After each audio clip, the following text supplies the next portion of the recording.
Right, here we go. About bracers. So the first emblem we saw is representing the Guild of Bracers. Bracers are investigative and combat specialists.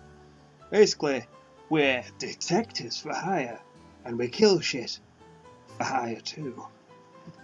Bracers are investigative and combat specialists who work to protect civilians and maintain the stability of their respective regions. Their private security. Oh yeah. They aid the community in various ways, such as exterminating monsters, preventing crime, finding lost items, and escorting people and goods. My kind of guild. Bracer Guild, which has established branches across the continent, manages the affairs of the bracers in each region. So there's a big guild that controls all the other guilds, but it's the same guild. That's basically what she was saying.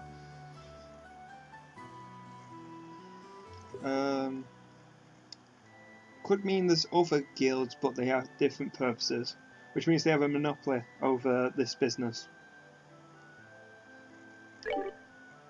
Oh, here we go. The Kingdom of Libil, in which we live, sits in the western half of the Simulian continent and abounds with native... Give my brain a second. Kingdom in which we live sits in the western half of the western half. Okay. So we must be more western. Oh, okay. I'm getting it now. So when we're looking at this giant map here, just because we're on the eastern side, we're still west of the majority of this kingdom. So we're on the edge of it, if not close to it. We're western part from the centre of the kingdom. Right now I've got that out. My brain's sorted that out. Deep-rooted traditions. Liber is proud to be one of the leading producers of Septium on the continent, and is known for its high level of technology used to develop ornaments. Okay. It's that emblem's representative of our kingdom, got it. Augment technology has also been a key pillar of support for Liber in protecting its independence as it has contended with neighbouring nations. 10 years ago, when Liber was invaded by the Erebonian Empire, it was the use of Orbal-powered airships that saved the kingdom from defeat. Superiority! Coincidentally, even now our relationship with the Empire is somewhat sensitive, but thanks to the Queen's political finesse, the Liber enjoys peace. We know that's not going to last long if they're going to end up being the antagonists for this game. Political intrigue may ensue. Let's see, since we got a mountain of stuff to do today, I'll let you off the hook this time with a condensed review. Going to speed things up now and move on to the practical portion of your training. Sure. How is today's practical training any different from the training we've done before? Since it's practical, that means we'll be experiencing things firsthand. Therefore, I'm going to have both of you run through everything as if this were a real bracer job. So what you're saying is, there won't be any studying at a desk involved. Yes, that's exactly what I'm saying. This time you have to go out and make a physical effort to accomplish your task. Do you work up a sweat, so I hope you're ready. Yes, that's seriously just what the doctor ordered. I didn't know what I was going to do if I had to sit another day with my tush parked at a desk. Guess got all worried for nothing. Oh, suddenly you're all bright and cheerful, Estelle. Let's just hope that smile on your face lasts until the end of today's training. Okay, let's get cracking on. Your first objective shall be... Let's have at it! Will be to confirm the details of the job you will be performing. But for that, there is something that we need to give the both of you. Which is... Yes, they are. Alright, the two go on, get ready, get one for each of yourselves. Okay. It's very important to make sure not to lose them. Bracer notebook. Serve as the official way to record the status of your current jobs. Okay, so a quest log basically. Also anything you may hear or anything that you may find and where. Okay. It's our codex essentially. Where the hell are we? Oh, this is where we are. What the hell are we supposed to be doing? Ah, this is the quest progress basically. They often become clues. Oh, trust me, without it'll come in handy. No matter how insignificant something may seem, always write it down. It's going to be a pain, understood. Oh, please tell me it was Mayers playing tricks on me, because I swear I only got one response. I'm sure there was two. It's an important duty for all bracers.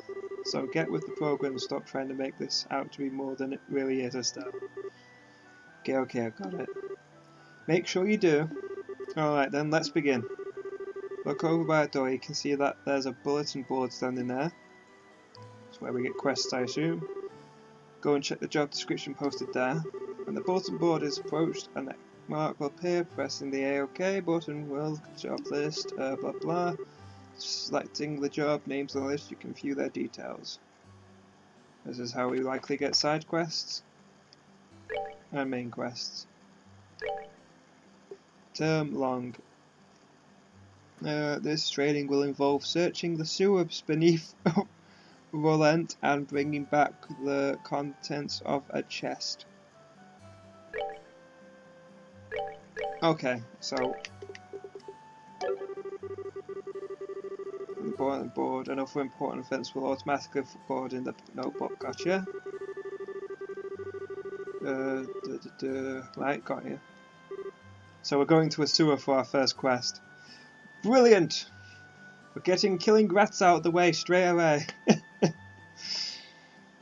If you've watched my older Let's Plays, you will see I'm familiar with killing rats in sewers. Very good. It looks like you were able to see what was posted without any trouble. It's one of the most basic functions. Gotcha.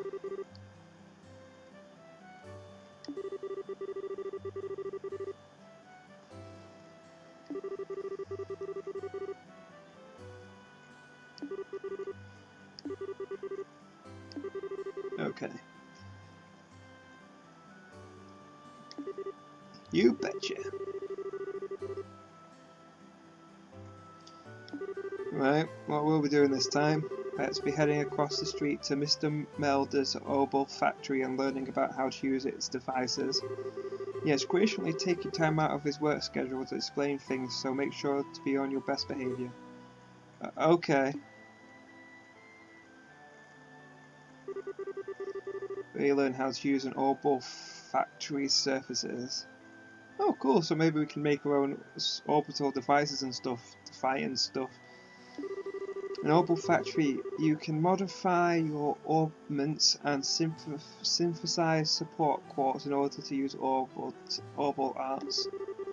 Arts have a wide range of effects and, if mastered, can be extremely helpful. So this is how we get skills and stuff. Cool. The bracer business is a pretty risky occupation. So a guild has a long-standing relationship with these Opal factories. Where this is about as much as I can explain. Leave the technical details to the expert. So Mr. Melders, if you wouldn't mind taking over from here. No problem, leave everything to me. So, what is it that you would like to know? Oh, here we go. Orbments. Orbments are mechanical devices which exhibit an array of effects through the installation of various types of quartz. By definition, that means that lights, airships, engines and so on are also types of orbments. However, the ones we will be discussing today are battle orbments, which enhance the user's physical ability and make it possible to use magic.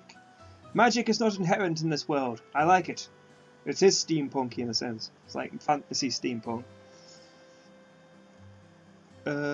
Yes, because oil and stuff were never needed to be used in this world, even if they existed, because orbments exist. Therefore, you could have steampunk engine-based contents, cogs, all the cogs moving and stuff. As long as it can move with a power source, it works in this universe. Right, ability to make it possibly use magic. Since each orbment is adjusted to match the owner's personal aptitude, the structure for these devices also differ for each owner. Simply put, the shape of the fixed elemental slots and lines which connect them vary. At any rate, that's the layman's explanation. In order to install Quartz, you must first have an open slot. By default, the central slot is open, but the other slots must be opened at an ore-bulk factory like this. It'll take a fair amount of Sepith too. EP, which is needed for magic, will also see a max increase according to the number of open slots. Recommend opening them as soon as possible. I think we're going to get Sepith from killing monsters and stuff, basically. So what is it that you would like to know about? Well, we'll learn about orbital arts in the next video.